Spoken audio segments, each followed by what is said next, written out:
Grüß Gott and good evening from Vienna. Thank you for joining me again. Tonight I will present the third of 4 Beethoven sonatas.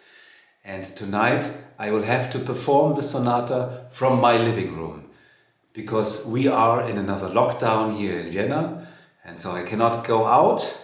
I hope everything will work out as planned. Well, yes, quite a lot of things have happened since last time I spoke to you. In the United States, I believe there was some kind of election. I hope you're happy with the result. So here in Vienna, due to the lockdown, the life has changed quite dramatically. There are no more concerts, you cannot visit any museums, you're really not supposed to go out at night. And so it makes it a little bit challenging, but still there is so much magic around Vienna. I was born in Germany, and in 2001 I got a professorship here in Vienna, and I am so happy to live here because it is such an inspiring city. On my way to work every day, except for the lockdown, I pass a building where Beethoven lived, and the sign says Ludwig van Beethoven composed his 9th symphony in this building. And in my street here, the Grünentorgasse in the 9th district, right across from me, Franz Schubert lived for 8 years. And when on Sunday mornings the church bells of the Servitenkirche, the church right around the corner, start ringing, I think this is also the sound that Schubert listened to every Sunday. And that church was also visited by Joseph Haydn, so you feel like there are signs of composers everywhere, and it's just a very good feeling to be so close to these composers that mean so much to me. Well, and Franz Schubert, of course, always performed in apartments, in small rooms for his friends during the so-called Schubertiaden, where they would come together and he would present new compositions for them. In this case, I will present to you a Beethoven sonata, the Sonata Opus 22, in B-flat major. Obviously, there's another B-flat major sonata written by Beethoven, and that's the Hammerklavier Sonata. But because that one is so singular, I will refrain from looking for connections between those two. However, let me point out that this sonata was written in 1799. And it must have been quite a shock for audiences of that time to go to a concert and listen to a new sonata, and the sonata starts like this. Rest.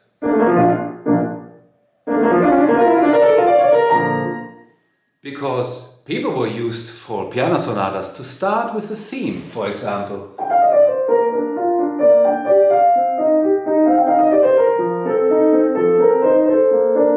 Connection of at least 4 bars. So here already at the beginning in Opus 22, Beethoven really pushes the envelope and tries out new things. In Opus 21 he composed his first symphony for orchestra, and I feel like this Opus 22 is really like ending a chapter of the early period of Beethoven. Of course, he came to Vienna in order to have lessons from Joseph Haydn.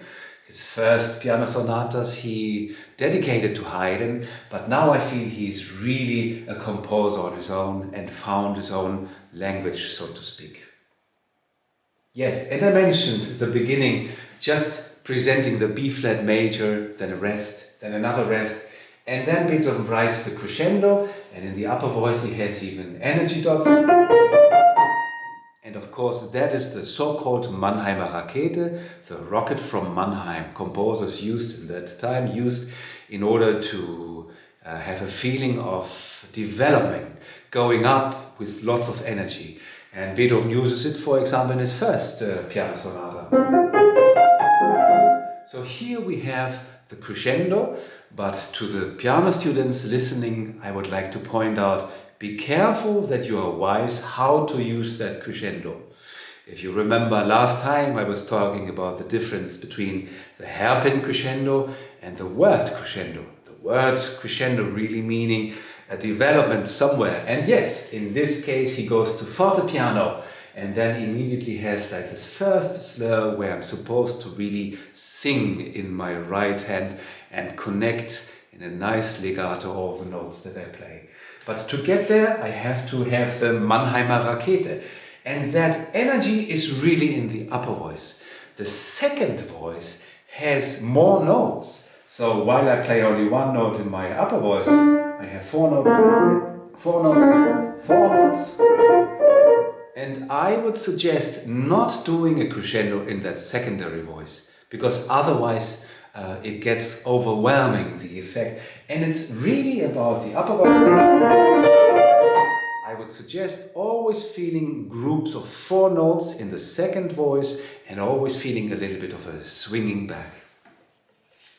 I enjoy so much performing this sonata because there's so much wit in all these movements, and of course really typical Beethoven ideas of pianissimo and the next bar fortissimo with energy dots, with sforzati, really going for big contrasts. As a general rule, whenever I have chords in fortissimo, I try to really grab with all my finger energy the whole chord, every note. And when I play a chord in forte, I start thinking about how to structure that sound and maybe just focusing on one voice that I give the energy to and everything else toned down a little bit. I think it is such a beautiful second movement then, and it's quite a challenge because he asks for us to start in pianissimo. At the same time he writes con molta espressione. I am reminded of something that Frédéric Chopin once said. He said, in order to be a good pianist, you need to be a good singer. And indeed, in the right hand here, I really need to be able to flow and feel a connection like a singer would do. The blue note here, and then continuing. Almost like an Italian opera aria in a way.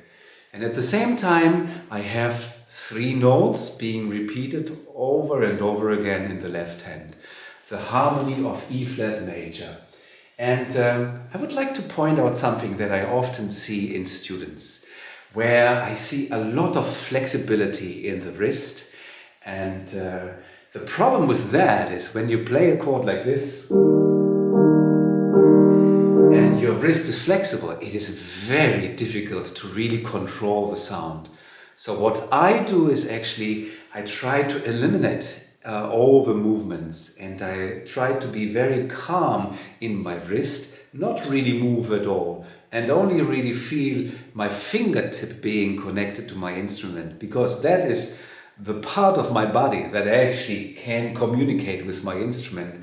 And so I want to be careful to have a good stable fingertip in order to really press down the key and basically never really lose the connection to the key. We have that often in piano literature, for example.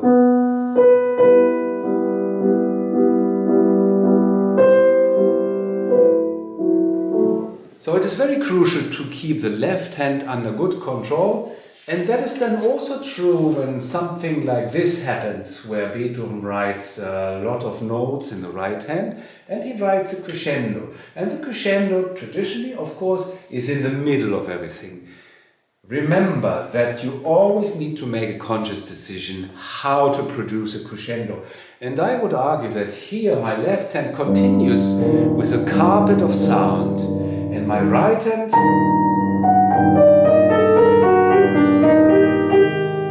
has almost like a spotlight on it, and so my right hand can stand on the carpet of sound of my left hand, and it is not necessary to develop anything in my left hand.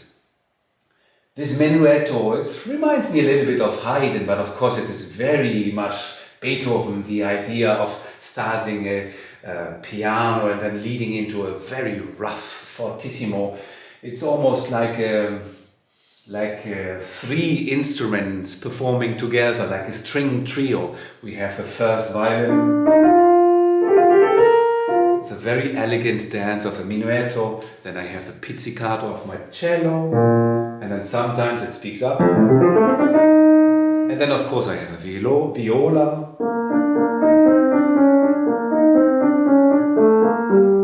And then in the minore, of course, the cello then shows off the virtuosic ability. The rondo, maybe that is the reason why not so many young pianists like to play this sonata in a competition, because it's definitely not a showcase for virtuosity. But of course it is a very difficult last movement to have it under good control. I'm very much reminded of a Mozart rondo, or even something like the Spring Sonata for piano and violin by Ludwig van Beethoven. It is just so beautiful how he keeps these lines flowing throughout, really. And the voices really speak quite independently. And also here there is so much drama also in the middle of it, with this rough sforzati, and then of course towards the end a lot of energy, the fortissimo, and then he has piano, pianissimo, piano fortissimo, all in a very short time frame. It's a very typical Beethoven sonata, and I look forward to presenting it to you now. From my living room, the B-flat sonata by Ludwig van Beethoven, Opus 22.